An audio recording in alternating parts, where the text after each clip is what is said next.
ছিল।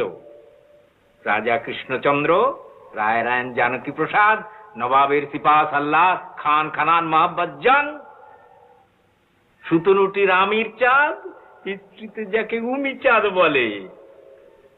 ও শেঠজি সেদিন খুব খাইয়েছিল। তবে সুতনুটির বাবুদের পাতে মন্ডা কম পড়েছিল। বাবুরা তাই গালাগাল দিতে দিতে চলে যায়।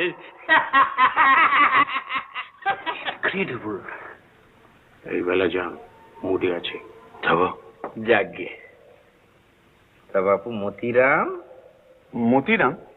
তোমাকে তো আমি ওই নামই চিনতুম বাবা। তুমি ছিলে শেঠজির খাজাঞ্চি।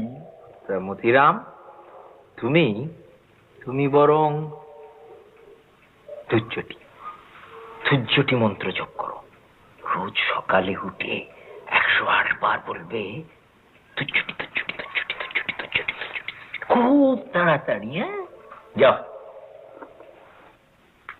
প্রভু, প্রবৃত্তি মার্গ আর নিবৃত্তি মার্গ এই দুইটার মধ্যে কোনটা বেশি বড়?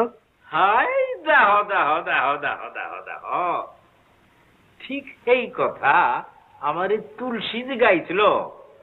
তুলসীদাস।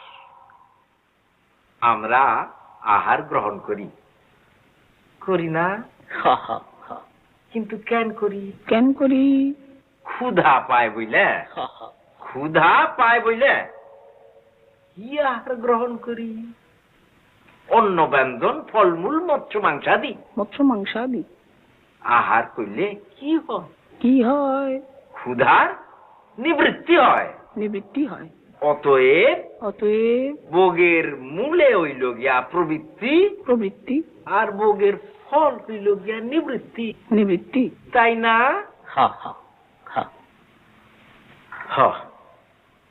তুলসী ছিল সন্ন্যাসী। আমি তারে কইলাম, ভোগ না হইলে তো তোমার নিবৃত্তি হইব না। বলি, ও তুলসী, ভোগ না হইলে তোমার নিবৃত্তিটা হইব কেমনে? তার রামায়ণ লেখা শেষ হলে তাকে রাজা মানসিংহ করে দিলাম। বললাম, কত ভোগ করবি কর। অনেক বিষয় সম্পত্তি করেছিল, কিন্তু কিচ্ছুই রইল না। তার বেটা জগৎ সিংহ বাঙালির মেয়ে বিয়ে করে সব উড়িয়ে দিলে। এক্সকিউজ মি, বঙ্কিম সে কথা তার বইয়ে লেখিনি। প্রভু, আমার একটা বিহিত করুন প্রভু। কি চাই তোমার? 7 দিনের জন্য 1914 নিয়ে গিয়ে ছেড়ে দিন বাবা। সস্তায় কিছু লোহা কিনি, দোহাই বাবা। লোহা?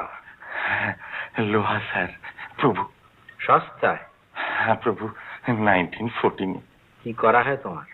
বেলচার বাবা অফিসে লেজার কিপার, কুড়লে 233 টাকা মাইনে পাই। সংসার চলে না বাবা। সংসার চলে না? না, লোহা প্রভু। শ্বৈশ্বর্য তো সস্তায় হয় না বাপু, হয় না। কঠোর সাধনা চাই।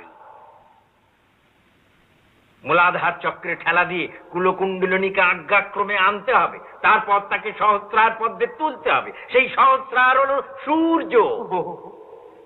সেই সূর্যকে পিছু হাঁটতে হবে। সূর্য বিজ্ঞান আয়ত্ত না থাকলে কালো স্তম্ভ করা যায় না। তাতে বিস্তর খরচ। তাহলে স্যার প্রভু, তাহলে কি?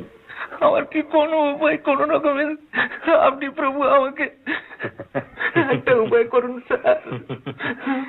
উপায় আছে।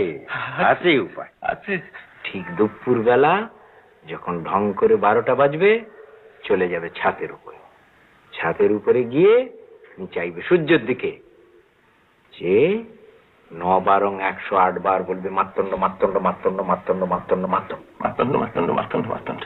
কিন্তু চোখের পাতা না পড়ে, জীব জড়িয়ে যেন না যায়, তাহলেই ও টেম্পোরা ও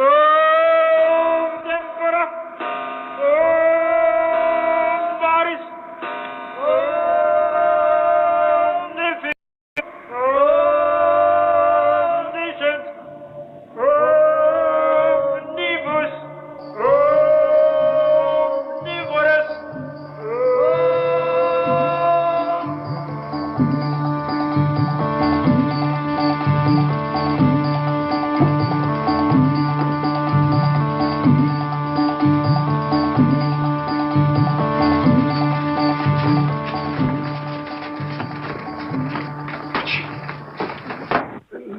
জিনিসটা কিন্তু কি? দারুণ, কিন্তু দীক্ষাটা তোমার কিছুদিনের জন্য পোস্টপোন কর প্লিজ। আপনার পরামর্শের জন্য ধন্যবাদ। আমি তো আছি, সব ঠিক করতে খুব ভালোই পারি। চলো।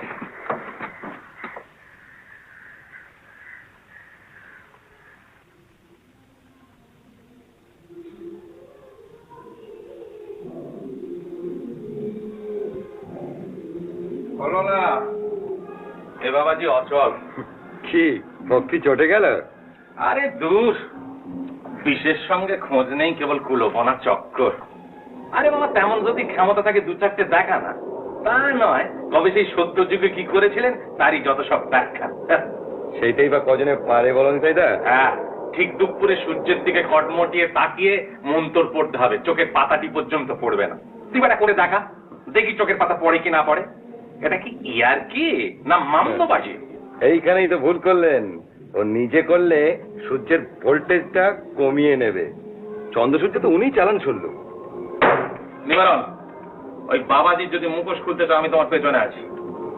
বাবাজির নতুন মূর্তি ম্যাজিশিয়ান কিরকম? ব্রহ্মা দেখিয়ে দাও। ব্রহ্মা দেখে এলে? বস।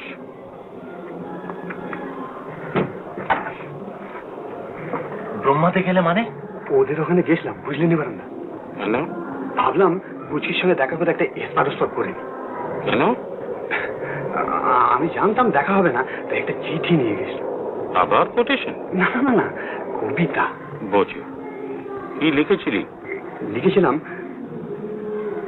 বাবাজি ভেজাল কিন্তু মোর প্রেম। তুমি জানো নি তাই? বল না তুই।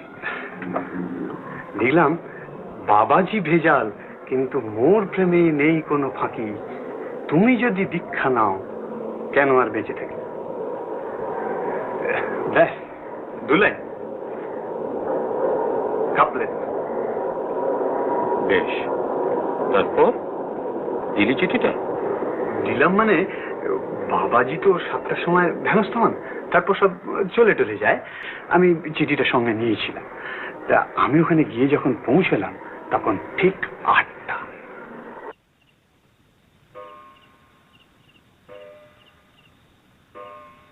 বাড়ির ভেতর থেকে এক ঘুড়ি বাজার শব্দ ছাড়া কিছুই পাওয়া যাচ্ছে না।